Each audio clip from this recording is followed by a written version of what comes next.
Assalamualaikum warahmatullahi wabarakatuh. Alhamdulillahirabbil alamin. Wassalatu wassalamu ala asrofil anbiya'i wal mursalin wa ala alihi washabihi ajmain. Amma ba'du. Rabbi shrah li sadri wa yassir li amri wahlul 'uqdatam min lisani yafqahu qawli. Pertama-tama marilah kita panjatkan puji dan syukur kita atas kehadirat Allah Subhanahu wa taala, karena atas berkat rahmat beserta limpahan karunia-Nya kita dapat melakukan pembelajaran pada kesempatan kali ini walaupun secara daring. Tak lupa pula sholawat serta salam selalu kita curah limpahkan kepada junjungan Nabi besar kita, Nabi Muhammad SAW, yang telah membawa kita dari zaman jahiliyah ke zaman Islamiyah. Yang terhormat kepada Ibu Dr. Anis Johriah MM selaku dosen pengampu mata kuliah Administrasi Pendidikan, dan yang kami banggakan dan kami cintai kepada teman-teman semua kelas PAIB yang senantiasa semangat dalam menuntut ilmu. Baiklah, perkenalkan saya Ahya Ulyanti. Di sini saya selaku moderator dari kelompok 7 yang akan memaparkan mengenai materi supervisi dalam administrasi pendidikan. Namun sebelum memaparkan materi, izinkan kami untuk memperkenalkan anggota dari kelompok 7. Di antaranya, pertama ada rekan saya bernama Nur Fitrian dengan NIM 2012147. Kemudian ada rekan saya Dahlia dengan NIM 2012150, dan saya sendiri Ahya Ulyanti dengan NIM 2012170. Nah, untuk mempersingkat waktu, marilah kita memulai presentasi kita pada kesempatan kali ini dengan sama-sama mengucapkan lafaz basmalah. Bismillahirrahmanirrahim. Baiklah, adapun poin-poin yang akan dibahas dalam materi supervisi dalam administrasi pendidikan, diantaranya yang pertama, pengertian dari supervisi pendidikan. Yang kedua, tujuan dan fungsi administrasi supervisi pendidikan. Poin ketiga, ruang lingkup dari supervisi administrasi pendidikan.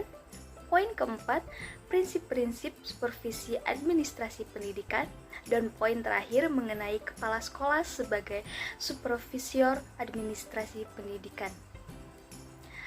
Baiklah, untuk pemaparan materi pertama yang akan disampaikan oleh rekan saya Dahlia mengenai pengertian dari supervisi pendidikan. Kepadanya kami persilahkan. Baik, izin memperkenalkan diri, nama Dahlia dengan NIM 201210051. Di sini saya akan memaparkan materi mengenai pengertian supervisi pendidikan. Menurut bahasa, supervisi berasal dari bahasa Inggris, yaitu to supervise, yang artinya mengawasi. Begitu juga menurut para ahli, yaitu menurut Purwanto, supervisi ialah suatu aktivitas pembinaan yang direncanakan untuk membantu para guru dan pegawai sekolah lainnya dalam melakukan pekerjaan secara efektif. Menurut Manulang, supervisi merupakan proses untuk menerapkan pekerjaan apa yang sudah dilaksanakan, menilainya, dan bila perlu mengkoreksi dengan maksud supaya pelaksanaan pekerjaan sesuai dengan rencana semula. Secara terminologi, supervisi adalah segala bantuan dari pemimpin sekolah yang tertuju kepada perkembangan kepemimpinan guru-guru dan personel sekolah lainnya di dalam mencapai tujuan-tujuan pendidikan. Ia berupa dorongan, bimbingan, dan kesempatan bagi pertumbuhan keahlian dan kecapapan guru-guru, seperti bimbingan dalam usaha dan pelaksanaan pembaharuan dalam pendidikan dan pengajaran. Pemilihan alat-alat pelajaran dan metode-metode mengajar yang lebih baik, cara-cara penilaian yang sistematis terhadap fase seluruh proses pengajaran dan sebagainya.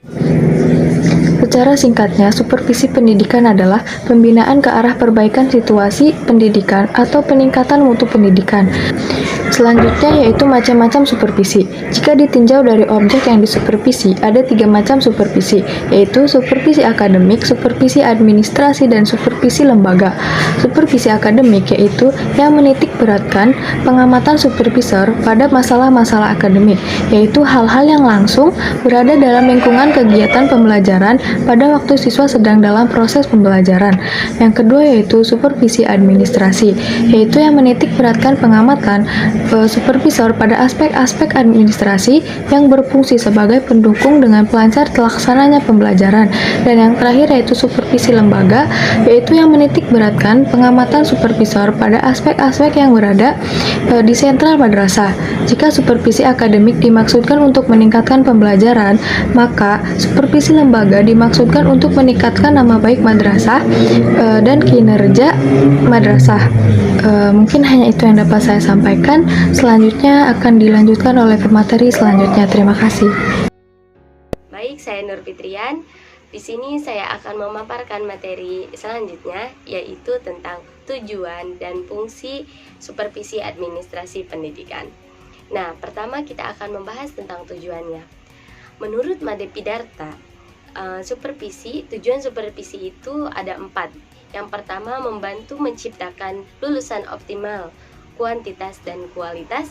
Yang kedua, membantu mengembangkan pribadi, kompetensi dan sosialnya. Yang ketiga, membantu kepala sekolah mengembangkan program yang sesuai dengan kondisi masyarakat setempat. Dan yang terakhir, meningkatkan kerjasama dengan masyarakat atau komite sekolah.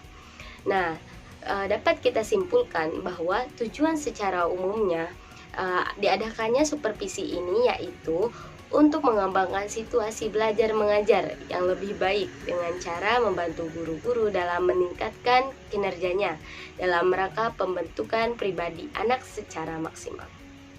Baik, selanjutnya yaitu ada fungsi supervisi administrasi pendidikan. Yang pertama yaitu ada penelitian. Fungsinya apa sih? Fungsinya yaitu untuk mencari jalan keluar dari masalah yang dihadapi.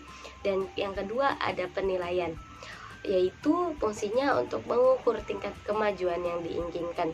Kita bisa melakukannya dengan memberikan tes, memberikan ujian, dan lain sebagainya. Nah, yang ketiga yaitu perbaikan. Fungsinya apa? Yaitu untuk mendorong guru agar mereka mau melakukan berbagai perbaikan dalam menjalankan tugas mereka. Dapat dilakukan seperti kita mengarahkan, memberikan bimbingan, menasehati, menyemangati, dan lain sebagainya. Dan yang terakhir yaitu ada pembinaan. Fungsinya apa? Yaitu fungsinya untuk memecahkan masalah yang sedang dihadapi. Baik, selanjutnya yaitu ada ruang lingkup supervisi administrasi pendidikan. Nah, sudah kita ketahui kan kalau supervisi itu ditujukan kepada guru-guru atau personal lainnya dalam usaha untuk mencapai suatu tujuan pendidikan.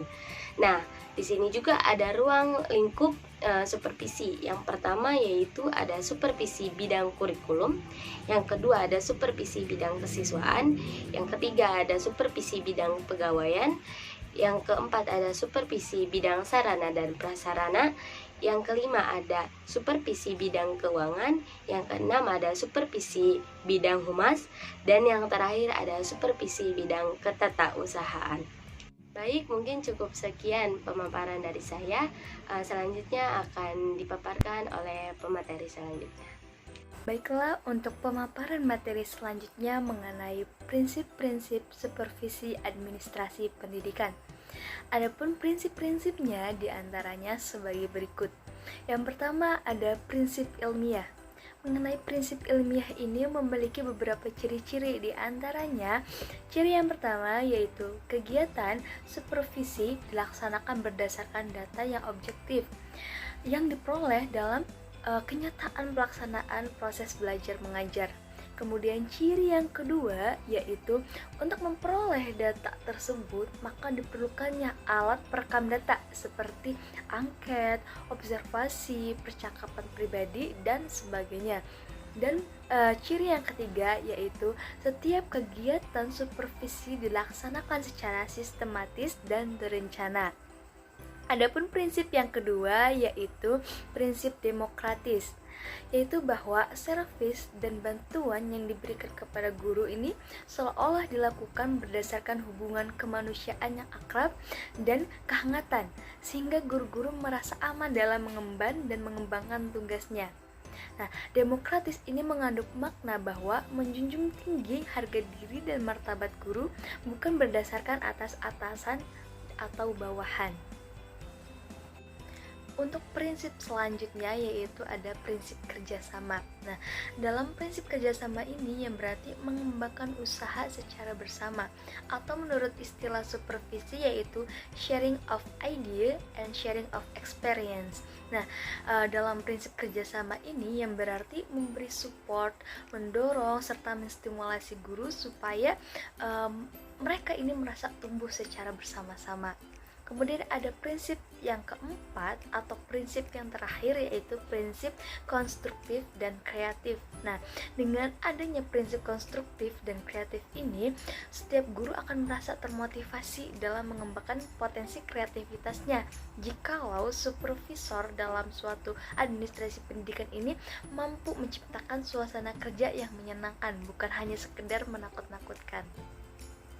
Baiklah, untuk materi selanjutnya yaitu mengenai kepala sekolah sebagai supervisor administrasi pendidikan. Nah, dalam suatu lembaga pendidikan atau sekolah pasti terdapat kepala sekolah yang merupakan personil sekolah yang bertanggung jawab kepada seluruh kegiatan-kegiatan yang diadakan di sekolah tersebut. Kepala sekolah merupakan suatu personil inti yang memiliki wewenang dan tanggung jawab penuh terhadap seluruh kegiatan yang diselenggarakan oleh suatu sekolah tersebut. Nah, dengan demikian, kepala sekolah merupakan orang yang sangat menentukan keberhasilan suatu sekolah, baik atau buruknya sekolah, maju mundurnya sekolah, itu tergantung kepada kepala sekolah. Karena kepala sekolah adalah orang yang menjadi titik sentral dari suatu lembaga pendidikan atau sekolah tersebut.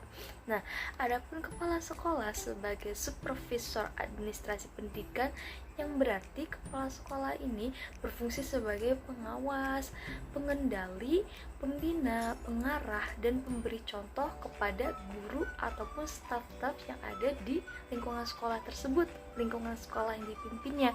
Nah, salah satu hal yang terpenting bagi kepala sekolah sebagai supervisor administrasi pendidikan yaitu adalah memahami tugas dan kedudukan karyawan-karyawan serta staf yang ada di sekolah yang dipimpinnya.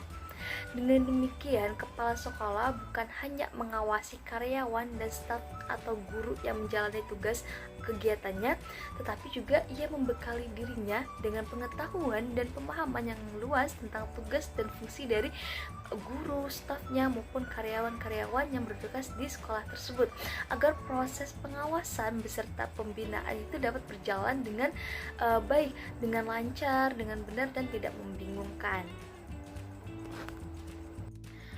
Untuk materi selanjutnya yaitu mengenai fungsi-fungsi kepala sekolah sebagai supervisor administrasi pendidikan.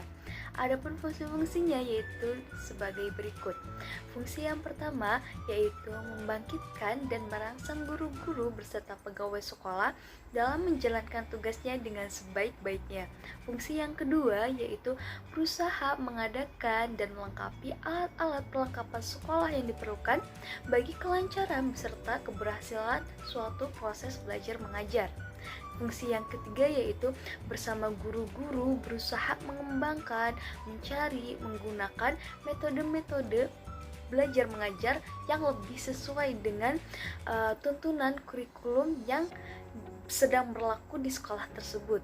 Dan fungsi yang keempat yaitu membina kerjasama yang baik dan harmonis dengan guru-guru beserta pegawai sekolah lainnya.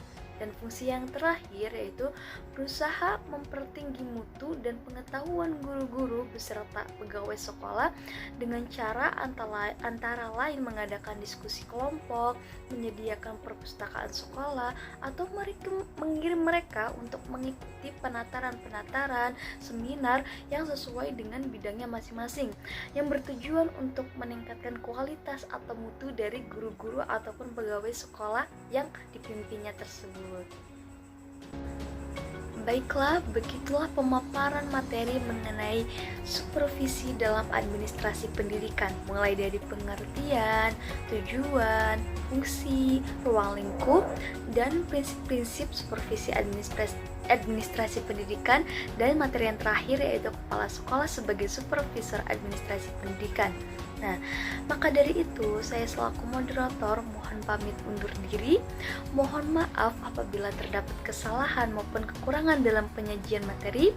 Semoga apa yang telah kita pelajari pada hari ini dapat memberi manfaat bagi kehidupan kita sehari-hari.